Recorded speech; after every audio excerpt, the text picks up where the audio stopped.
Hi friends, আশা করি তোমরা সবাই খুব ভালো আছো। আমরাও খুব ভালো আছি। আজকে আমি আমার রান্নার ব্লগ নিয়ে পোস্ট করছি না। আজকে আমি মেয়ের হাতে স্পেশাল একটা জিনিস আইটেম, সেটা হচ্ছে পিৎজা বানাবে মেয়ে, সেটাই তোমাদের সাথে শেয়ার করছি।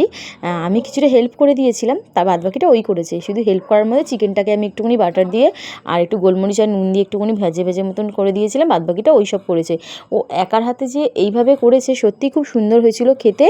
আর ও নিজে থেকেই সব করেছে, মানে আমাকে কিছু করতেই দিচ্ছে না। বলছে না মাম্মা, আজকে আমি বানাবো, তুমি খাবে, তুমি তো অন্যদিন রান্না করো। মানে এত পাকা পাকা কথা বলে, মানে মেয়েটা এই কদিন আগেই মানে কত ছোট ছিল, এর মধ্যে মানে এমন কথা বলে, ওর কথা শোনার জন্য সবাই আগ্রহ হয়ে যায়। বাড়ির লোক, মানে আমার বাপের বাড়ির লোক তো পাগল হয়ে যায় ওর কথা শোনার জন্য। শ্বশুরবাড়িও কিছু কিছু জন ওরকম ওর কথা শোনার জন্য পাগল হয়ে যায়।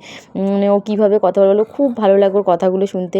আর মাঝে মাঝে এমন বড় বড় কথা বলে, আমি তো সোমনাথের দিকে তাকিয়ে থাকি, সোমনাথ আমার দিকে তাকিয়ে থাকি, মানে এত পাকা পাকা কথা বলে।